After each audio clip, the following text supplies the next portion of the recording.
C'est parti. Bonjour et bienvenue dans ce podcast Le Plein de Sens. Je suis Anne-Sophie Suppiot. Je m'appelle Grégory Vacher. Vous êtes en quête de sens, et ça tombe bien parce que nous aussi. Ou alors vous vous posez des questions sur le sens de la vie de temps en temps. Nous aussi. Comment tu sais tout ça, toi? Dans ce podcast, on part à la rencontre de gens qui ont réussi à mettre du sens dans leur vie, figurez-vous. Quelle bonne idée. Il s'appelle comment d'ailleurs l'épisode d'aujourd'hui ? Le vin responsable avec Aurélien. Merci Francine. Alors, on y va. Aujourd'hui, on vous emmène avec nous. Nous sommes allés voir notre invité qui s'appelle Aurélien. Aurélien, il est maître de chez, c'est ça qu'on dit ? C'est exactement ça, oui, bonjour. Au Château Labrie. Et Ouais. donc, on vous prévient juste, c'est vrai qu'on a fait une petite dégustation avant l'enregistrement.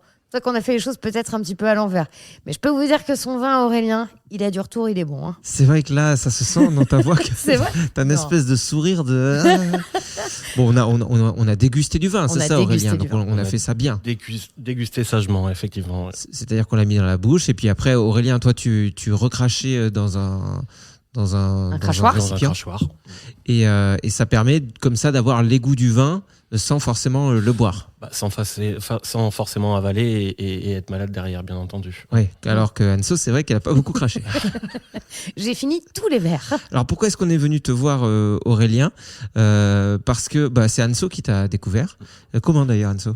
Eh bien, en fait, je suis allée. J'ai le droit de dire les autres Ouais, je noms de crois, ouais. châteaux, évidemment. On peut, ouais. Oula. Je suis allée visiter Château Côte-Pavie. J'étais D'accord. accueillie. Saint-Georges, Côte-Pavie. Saint-Georges Côte-Pavie. J'étais accueillie par Mathieu, qui était trop sympa, qui nous a fait visiter son château et comment il produisait son vin. Donc ça, c'était dans ta vie perso. C'était dans ma vie personnelle aux alentours du mois d'août. Voilà, donc t'es vers Saint-Émilion, tu te dis je vais visiter un château, tu te retrouves là-bas, quand tout à coup, Quand tout à coup, je dis à Mathieu, mais moi, tu sais que je fais des podcasts et j'adorerais pouvoir avoir quelqu'un qui produit son vin, mais de manière responsable, qui fait attention au sol, à la planète, etc.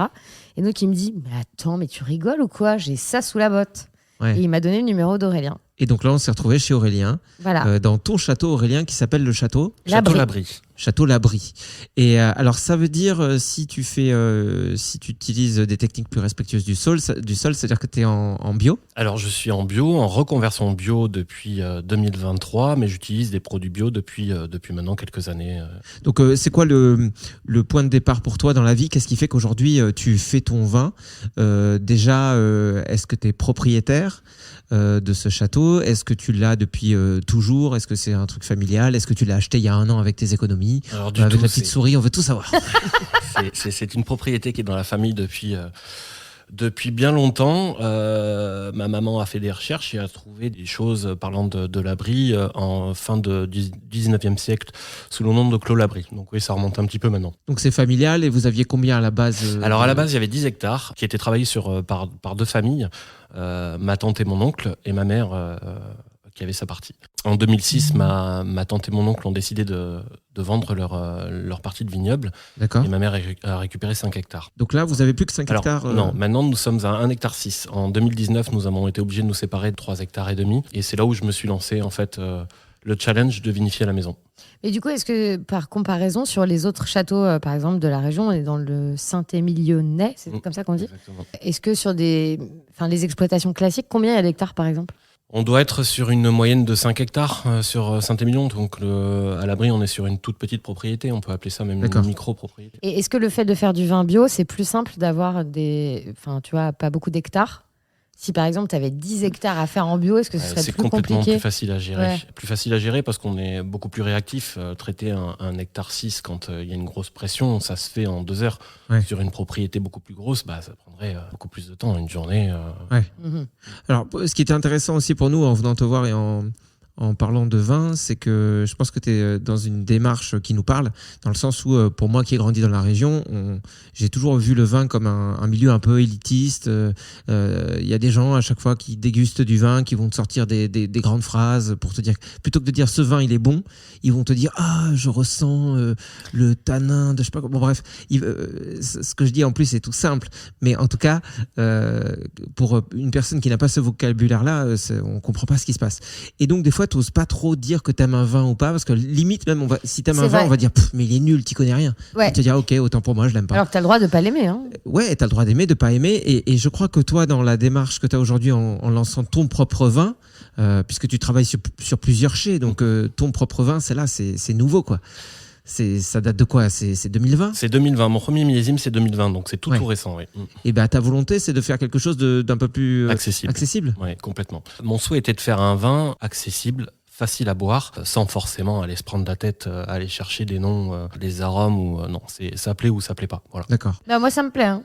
Je vais te dire, gentil, ça, merci. ça me plaît, ouais. On a vu, ouais, on a pu voir. Ouais. Et comment c'est accueilli quand on lance son vin aujourd'hui dans une région comme Saint-Émilion? Est-ce que tu sens que tout le monde a sa chance? Est-ce qu'on se fait facilement un réseau? Est-ce que c'est plutôt difficile et on sent que pour faire parler de soi, ça va demander des longs efforts pendant très longtemps? C'est pas forcément facile parce que d'une part, on est situé en dehors du village de Saint-Émilion où on peut trouver tous les grands châteaux. Donc c'est difficile de faire venir du monde sur la propriété. Et j'avais à cœur de faire un vin un peu différent. Donc du coup, on sort un petit peu des codes, on n'est pas sur le classicisme saint-émilionnais. Donc les gens, j'ai l'impression que parfois quand ils goûtent, ils perdent un peu leur repère et savent pas trop quoi en penser. Donc on ne sait pas ce qu'il y a de plus évident aujourd'hui. Et par rapport à tes concurrents, entre guillemets, enfin, je veux dire aux autres vignerons, est-ce que par exemple, l'arrivée comme tu es tout neuf, même si bon, tu es déjà connu dans le milieu puisque tu t'occupes d'autres chais, est-ce que tu as été bien accueilli ou est-ce qu'ils se sont dit l'autre il arrive, il fait son vin bio? Non, j'étais plutôt bien accueilli déjà par des gens avec qui je travaille, qui ont été de bons conseils pour moi. Quelques voisins, notamment un qui me suit et qui m'aide beaucoup. Globalement, ça s'est bien passé. Et alors, est-ce que tu peux nous expliquer, pour des gens comme nous qui ne connaissons pas grand-chose au vin, voilà, on le boit, mais on ne sait pas trop comment il arrive dans notre verre, en gros.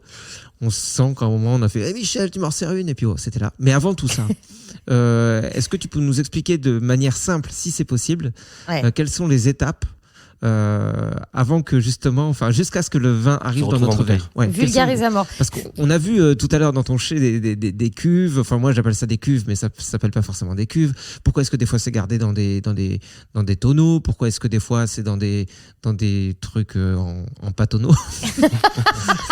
Ah ouais, donc on parle vraiment de la base. Et tu nous parles comme si on avait 6 ans. Voilà, parce que comme tu peux le voir, on a le même vocabulaire qu'un enfant de 6 ans. On va passer un peu le process de vinification qui est globalement à peu près identique à quelque chose près sur toutes les propriétés. La particularité de la Brie, c'est qu'au niveau de l'élevage, je m'interdis rien, j'essaye pas mal de choses. Donc sur un chai classique Saint-Émilionnais, on va retrouver des barriques de 225 litres. Ça, c'est la barrique classique avec l'élevage classique. Sur la Brie, on va retrouver des barriques de 400 litres, 500 litres et pas forcément neuves pour apporter beaucoup moins de tanin. D'accord. On peut retrouver aussi une amphore. Ouais. Donc l'amphore par rapport à la barrique, ça va être grosso modo la même chose. Il va y avoir un apport d'oxygène pour patiner les tanins, mais sans apport de bois. Ok. Je fais aussi un essai dans des dames Jeanne sous verre pour essayer de conserver un maximum de fruits. Idem pour des cuves béton. Et le fait de garder le vin soit dans du bois, soit dans du béton, soit dans un gros récipient, ce qui ressemble à la grosse jarre en verre là dont tu parlais, ou ce qui ressemblait à une grosse poterie là, c'était quoi? C'est l'amphore. C'est l'amphore justement dont tu parlais. Ça va changer vraiment le goût du vin, même si c'est la même cuvée. Oui, ça va le changer. Ça va le changer parce qu'on va rester sur le fruit. Le bois, lui, apporte forcément du bois. Donc on va avoir des arômes complètement différents.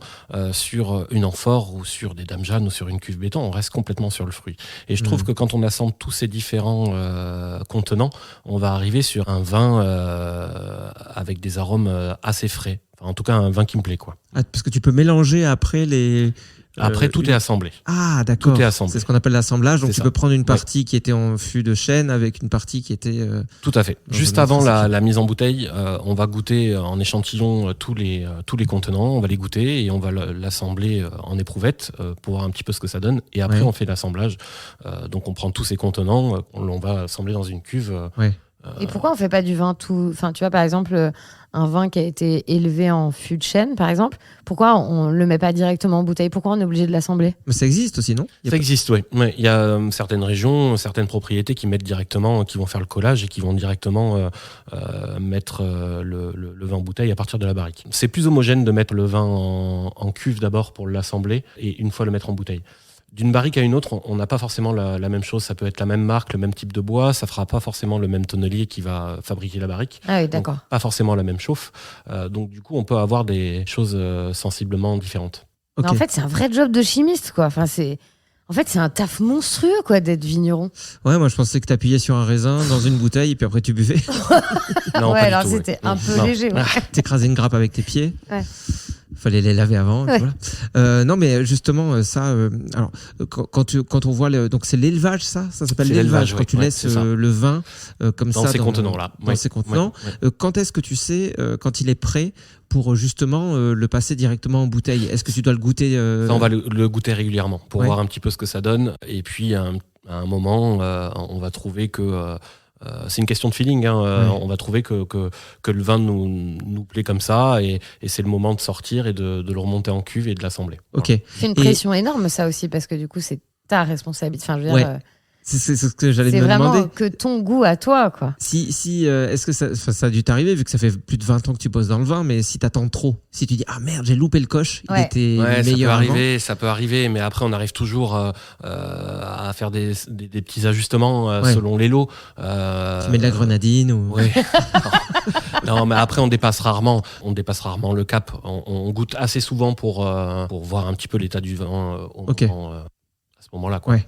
Et alors, Aurélien, il y a quand même une particularité, ce que tu nous disais tout à l'heure, juste avant qu'on goûte ton vin, c'est que toi, tu laboures au cheval. Je laboure au cheval effectivement depuis 2019-2020. Alors tout simplement, il y a 2 raisons. La première, j'ai arrêté de désherber en 2015 les vignes et j'ai essayé tout un tas d'outils pour travailler sous le rang. Le vignoble a été désherbé pendant des années, donc forcément, il a développé un enracinement assez superficiel.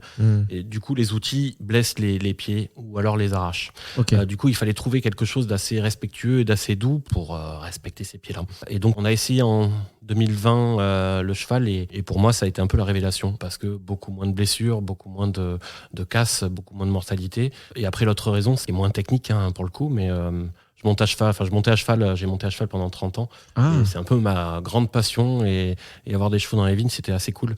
ok. Et puis, pas un bruit. Quoi.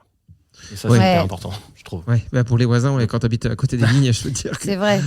c'est plutôt agréable. Mais justement, le fait de plus vouloir désherber, est-ce que tu sais d'où c'est venu? Est-ce que c'est à force de lire des études sur l'utilisation de produits chimiques? Est-ce que c'est parce que tu connais quelqu'un qui a commencé à faire ça et tu t'es dit je vais faire pareil? Dans la région, il y a eu un grand tournant à un moment donné où les gens se sont remis un petit peu à travailler les sols.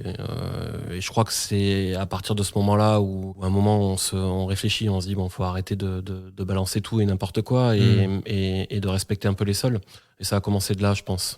Bah, moi, je t'avoue que je comprends pas pourquoi on travaille les sols, justement, pourquoi on les désherbe, où on a besoin d'enlever les mauvaises herbes. Parce que je me dis, un pied de vigne, ça a l'air solide. Je veux dire, même s'il y a de l'herbe autour, ça n'a pas l'air gênant. Tu vois, là, Oui, c'est une bonne question, une fois de Marc. plus, je me mets dans la tête d'un enfant de 6 ans que je suis. Hein. C'est que je me dis, mais en quoi elle gêne cette herbe? Puisque le rang de vigne est assez haut, il dépasse, et juste tu passes la tondeuse à la rigueur. Alors, tout simplement, alors effectivement, on peut passer la tondeuse au milieu du rang. En l'occurrence, c'est ce que je fais sur l'abri. Mais le dessous rang est travaillé pour la simple et bonne raison. En pleine saison, l'herbe crée un microclimat assez humide au niveau du pied de vigne et de la zone D'accord. des grappes et du feuillage. Pour le coup, cette humidité, ça peut engendrer des maladies comme le mildiou, comme l'oïdium.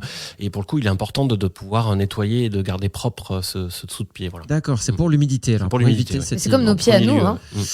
Il faut qu'ils soient bien secs, sinon ils pourrissent. Enlève tes chaussures. Non, mais c'est vrai. Ouais, c'est beau. Non, mais, C'est beau ce que tu utilises comme image. Ouais. C'est vrai non, que- mais en fait, je trouve que c'est une image que tout le monde peut rapprocher à Oui. soi-même. Tu sais, quand tu as des champignons au niveau des pieds, c'est que tu les as pas assez aérés. Merci Ouais. beaucoup, Enzo. Je t'en prie. D'accord, voilà, tu vois, au moins j'ai appris un truc, je savais pas que c'était à cause de ça.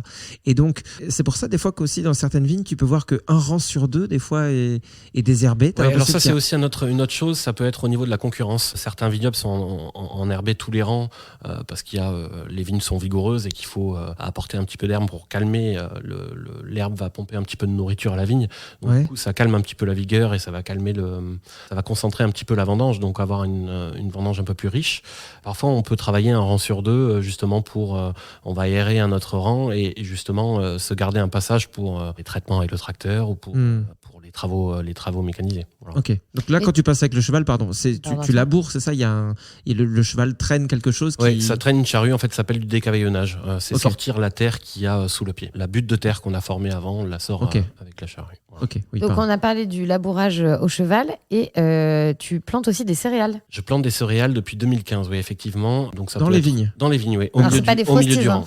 Non. Bah, je sais ce que c'est. Je sais qu'il y a aussi les chocs à pic. Oui, Je mais sais c'est parce que qu'il y a- comme tu as 6 ans. Je sais qu'il y a les Lucky Charms. Voilà, ils sont essentiellement vendus aux États-Unis. Enfin, je connais. Choco-Pops.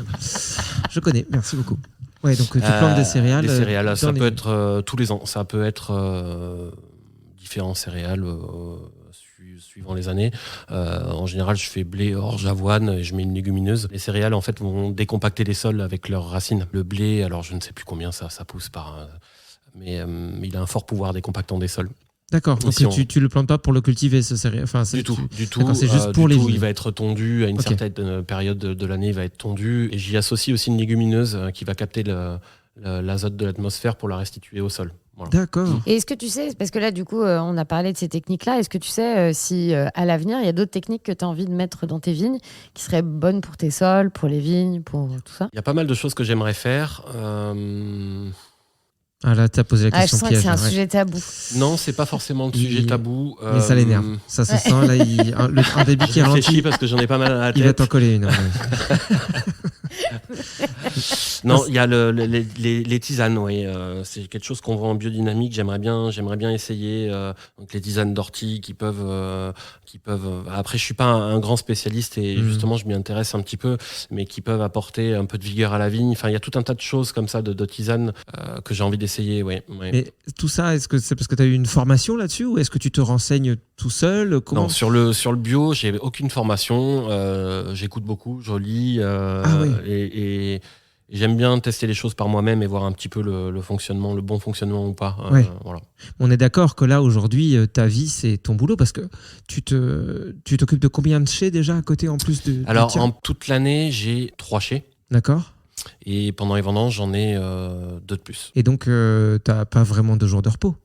Après, j'arrive à m'organiser le long de l'année parce que le travail, c'est uniquement le chai que je suis chez mes clients. D'accord. Tout le long de l'année, on a quand même des dents morts. Hein. Donc j'ai du temps pour travailler un petit peu dans mes vignes, dans mon chai. Les temps forts dans les chais, c'est vinification, mise en bouteille. Ouais. Donc on a quand même un peu de temps libre. Ouais. Ouais, mais c'est quand même super courageux, moi, je trouve, de bosser autant et de se dire, en plus de ça, je vais lancer ma propre production de bouteilles de vin. Enfin, C'était assez ça frustrant paraît fou, de voir. quoi. Donc la propriété, avant que je revinifie en 2020 sur la propriété, était vinifiée en cave coopérative. Ouais. C'est hyper frustrant de voir ces raisins partir. On les a travaillés toute l'année et ça part. Oui, parce que est-ce que tu peux nous expliquer? Parce qu'il y a peut-être des gens qui savent pas ce que ça veut dire, genre moi. Alors une cave coopérative, c'est très simple, c'est un groupement de viticulteurs qui a créé un chai. La vendange est amenée là-bas et vinifiée par le personnel de cette cave coopérative. D'accord. Donc toi, tu amènes tes vendanges, tes raisins là-bas et puis tu leur... Ils en font ce qu'ils veulent, quoi. ils vinifient et puis ils le mettent en bouteille. C'est comme si c'était ton chai, mais après, tu n'as plus forcément accès. Tu peux pas forcément goûter quand tu veux. Ouais, tu ok. peux pas forcément faire ce que tu veux. Ouais, c'est un peu comme des agriculteurs qui produisent. Et qui amènent leurs céréales ouais, dans c'est un ça. silo, dans une coopérative. Et Ouais, justement, c'est ça va devenir des frostries ou des Lucky Charms, parce que c'est très C'est bon la marque céréal. américaine. Tu connais le Lucky Charms ou pas? C'était un petit lutin Oui, magique. mais bien sûr. Mais attends, je suis pas complètement demeurée. Et Hein. c'était très très sucré. Non, mais je te dis ça parce que je crois que ça n'existe plus en France depuis au moins 20 ans. Oui, mais tu peux en trouver quand même. Après, je te rappelle que je suis diabétique, donc C'est ça horrible, me mais ça, tuerait. niveau sucre, mais ça tue n'importe qui. Hein. Bref. Pourquoi on parle de ça? J'en sais rien. Et donc, ouais, tu t'es lancé dans ta propre exploitation. Ce que je disais, c'est que ça doit faire quand même énormément de boulot. Est-ce que tu es tout seul à travailler, toi, sur le Château Labrie? Alors, je suis tout seul sur la propriété. Je fais appel à une entreprise quand vraiment il y a un temps fort et assez limité. Mais globalement, ouais, je suis tout seul. Après, j'ai ma mère qui m'aide beaucoup au niveau administratif, mais globalement, sur la partie technique, ouais, je suis seul. Et tu arrives à gérer? Ouais. Est-ce qu'aujourd'hui, Ça toi, se fait. toi, tu vis déjà de cette exploitation? Du tout. Je vis pas de la propriété. Je lance tout juste. Donc la commercialisation date d'il y a quelques mois. Hein. On a lancé la commercialisation du millésime 2020 en novembre 2022, novembre-décembre 2022. Ouais. Donc c'est tout récent. Non, j'en vis absolument pas. Et c'est pour ça que j'ai développé une autre petite société à côté pour aller travailler dans d'autres chais sur d'autres propriétés. Alors attention, alerte délicieux le millésime 2020. C'est vrai, on l'a goûté. Et je pense que ça ferait des très bonnes idées de cadeaux de Noël.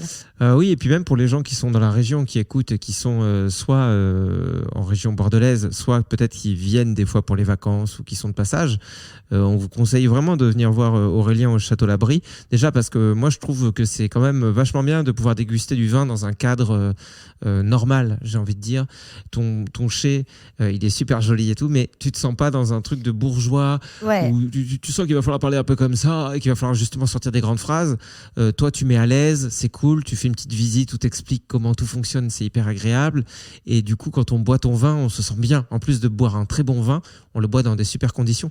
Donc voilà, c'est la petite parenthèse. Le Château Labri, Labrie.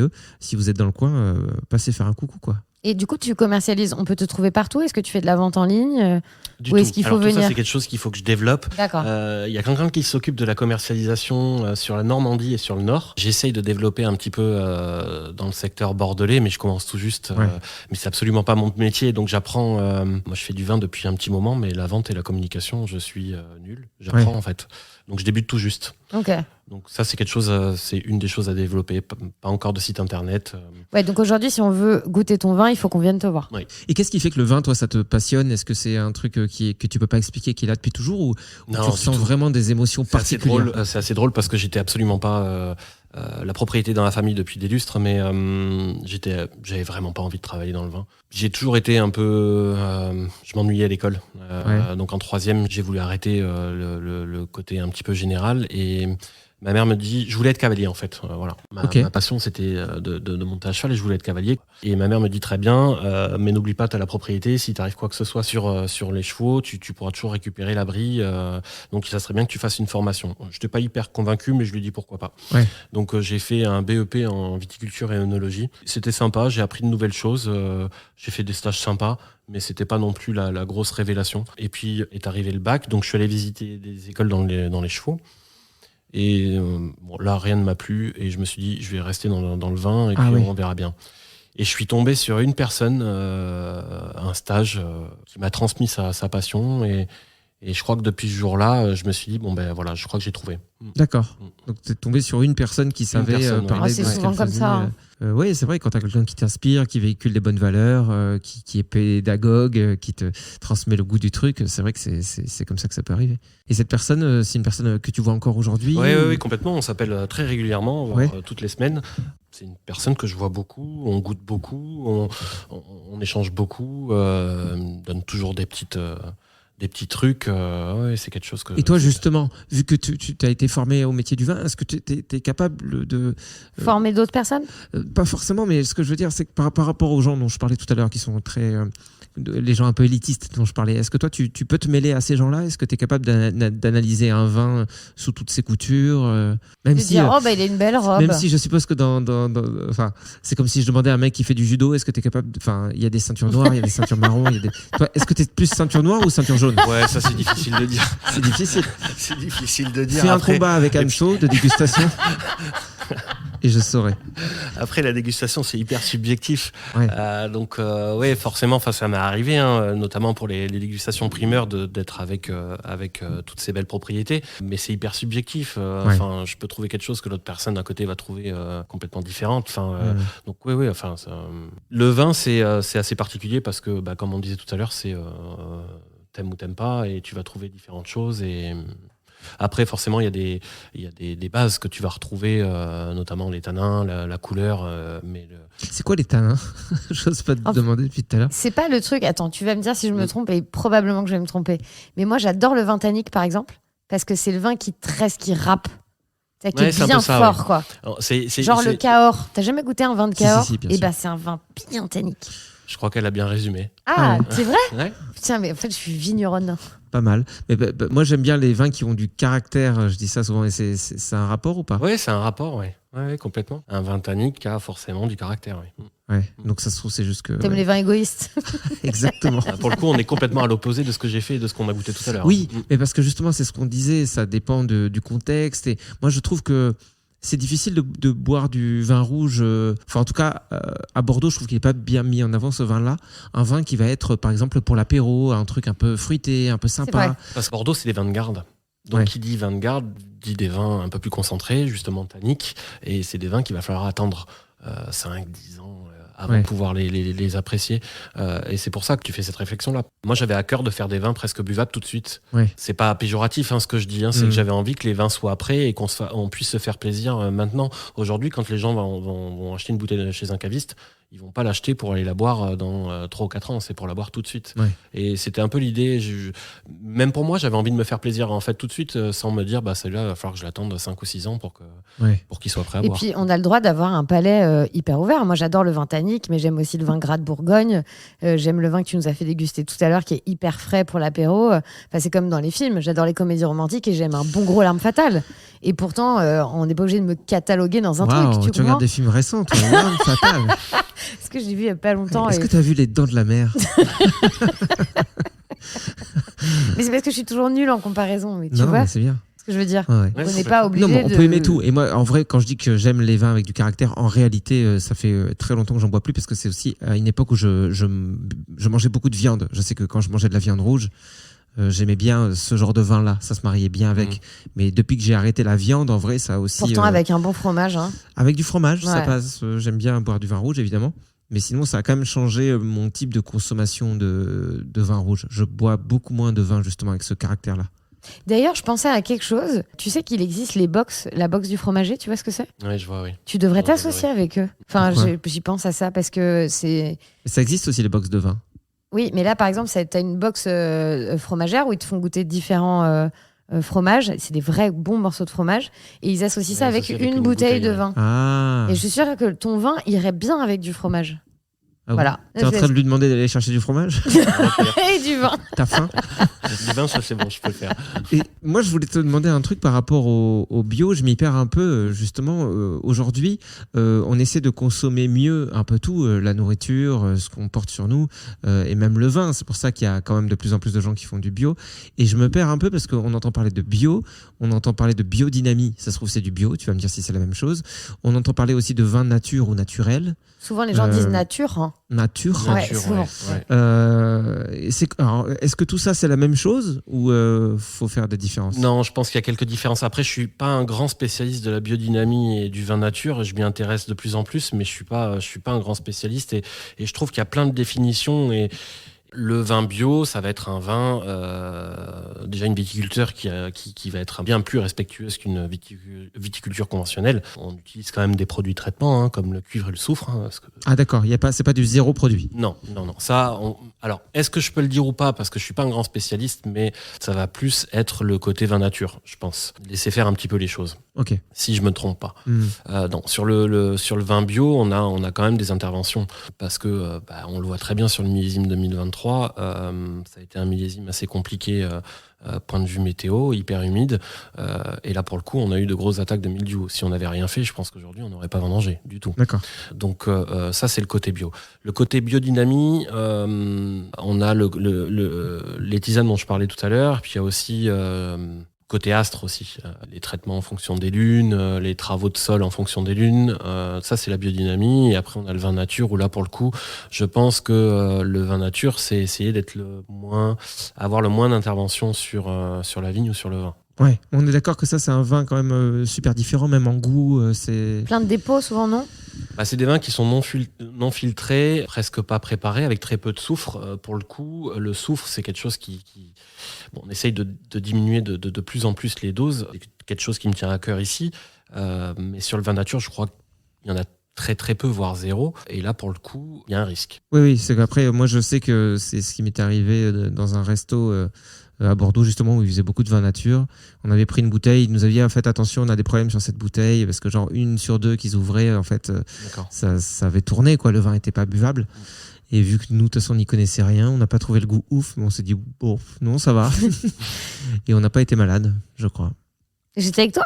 Non, Ah oui. Est-ce que tu peux nous dire ce que ce serait pour toi ton métier comment tu aimerais le pratiquer de manière idéale si tu avais vraiment le budget illimité, tu n'as plus de contraintes. Imagine demain, tu peux faire tout ce que tu veux. Comment est-ce que tu aimerais gérer ton exploitation? Qu'est-ce que tu aimerais améliorer peut-être que tu ne fais pas aujourd'hui?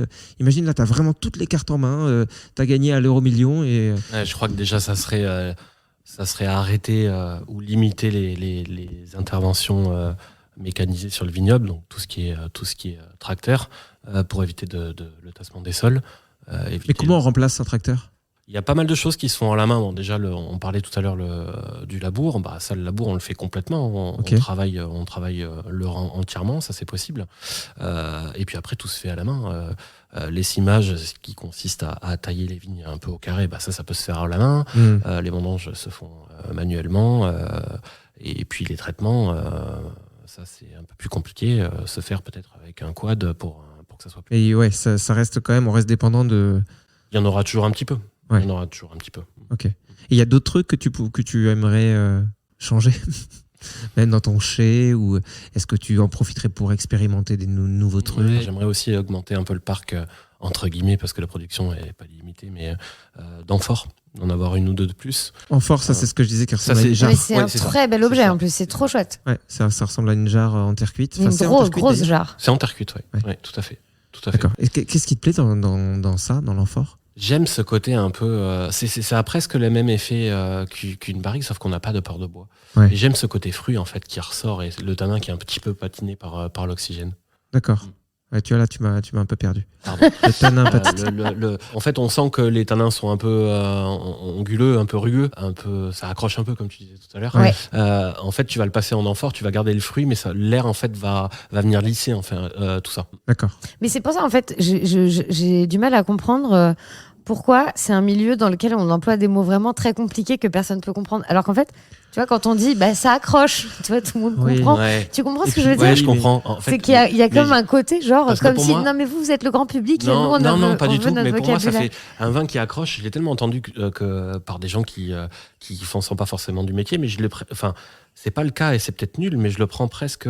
C'est péjoratif. Pour moi, c'est voilà. Alors c'est que pas péjoratif, du tout. Moi, je voulais pas te blesser, Aurélien. Non, ça m'a pas blessé du tout. Mais j'aime bien, En réalité, on dit ça, mais le vocabulaire, il est super important. On peut pas s'en passer. C'est juste que effectivement, il manque un pont entre nous, C'est ça. les gens lambda et les gens du métier, pour que ce soit plus accessible. Mais après, la personne, le consommateur qui va boire à la bouteille finale, parce qu'on l'a fait pour lui, c'est j'aime ou j'aime pas, quoi. Ouais. Bien sûr. Et on ne demande pas non plus d'aller faire un beau discours ou un beau résumé du vin, c'est pas le but. Non. Le but, si je peux me permettre, c'est que la bouteille à la fin elle soit vide. Oui, bien sûr. Mais par contre, c'est vrai que là, par exemple, avec Anso, pour son anniversaire, on s'était fait un resto un peu. Il y avait une étoile quand Il y avait même. une petite étoile, quand même. Une petite étoile. J'avais cassé la tirelire pour elle. On m'a jamais dit merci. Et non, mais par exemple, le mec, à un moment, il est arrivé, il a dit voilà, est-ce que vous voulez du vin? Oui, un verre de vin. Qu'est-ce que vous recherchez comme vin? Mais c'est vrai que quand t'as pas le vocabulaire. Heureusement, Anso, elle avait 2-3 mots qu'elle a sortis de je ne sais où. Mais sinon, moi, je saurais pas quoi dire. J'aurais dit un vin rouge qui, vous voyez, qui a un peu, pas le, mais le, oh. Tu vois, tu peux pas faire des trucs comme ça. Vous avez pas un vin qui fait ding ding? Non, parce que ça veut rien dire, monsieur. Parce que ça existe pas. C'est vrai que c'est compliqué. Et c'est en ça que c'est important. Et donc, forcément, on ne dénigre pas non plus tout ce langage-là qui est important. Quand t'es, je sais pas, pilote de fusée, quand t'es astronaute, tu vas pas dire, dans la fusée, bon, j'appuie sur lequel, le bouton bleu qui fait clac-clac, ou la manette qui ressemble à une éolienne, tu vois, j'en sais rien. Ouais. T'es obligé de connaître les noms. Donc, heureusement que vous avez ça. Maintenant, le principal, t'as raison, il est là. Il est de se dire, j'ai pas besoin d'être un grand connaisseur, soit le vin, je l'ai aimé, et c'est super, soit je l'ai pas aimé. Mais ce que je trouve super intéressant dans le fait qu'on soit venu te voir aujourd'hui, c'est que je t'en ai parlé tout à l'heure. Moi, j'ai jamais osé, bien que je sois de la région, d'aller visiter des caves, etc., parce que je trouvais ça trop élitiste, trop prout-prout, etc., et que j'avais peur de me faire chier ou d'être pris de haut. Et je trouve que quand tu fais cet effort-là et que tu tombes face à des gens qui sont passionnés, qui te transmettent ce qu'ils font, et en plus qui sont dans une démarche respectueuse de l'environnement comme tu peux l'être, ça donne tout son sens. C'est comme quand tu vas acheter tes légumes au maraîcher, et que tu vois où ça pousse. Enfin, ça donne envie de consommer le produit en prenant plus soin, et ça donne aussi, et tu sais où tu mets ton argent. Faut bouger, faut prendre sa voiture et aller voir. Il y a plein de viticulteurs comme ça, en fait. Et toi, on peut venir te voir quand on veut, par exemple? Complètement, oui. Ouais. Il faut juste m'appeler un petit peu avant pour c'est ça. parce que je m'organise un petit peu. Mais oui, bien sûr. Et avec grand plaisir même. On va vous mettre de toute façon tous les liens partout. En tout cas, merci beaucoup Aurélien de nous avoir reçus. Merci à vous. Franchement, C'était un plaisir et j'invite une fois de plus tout le monde à venir te voir. On va mettre le lien sur le compte Instagram pour découvrir ce vin bio qui est tout neuf, Et moi, je me tout dis, récent et hyper bon. je me dis qu'en plus même, on commence à avoir une communauté de gens qui se posent les mêmes questions que nous. Enfin, tu vois, qui essayent aussi de devenir des meilleurs êtres humains. Et moi, je me dis, pour l'année prochaine, ce serait pas trop cool que, avec tous les gens qui nous écoutent et qui ont envie, on fasse des vendanges ensemble chez Aurélien, tu vois. Bah, il nous Ça, c'est paye. une grande idée, ça. Attends, J'adore, ça serait il nous génial. paye. Bah, attends. Je te rappelle qu'on est en galère d'argent, tu vas pas proposer du mais bénévolat là- tout de suite là. Mais si, parce que du coup, c'est du partage, c'est de la connexion entre êtres humains et ça peut être vraiment un moment trop sympa. C'est vrai. Et puis toi, c'est vrai qu'Aurélien, ça peut t'arranger. Bah oui, Cette connexion entre êtres humains. Ça peut être vachement sympa. Et ça puis, peut être super cool, quoi. un Mais gros barbecue.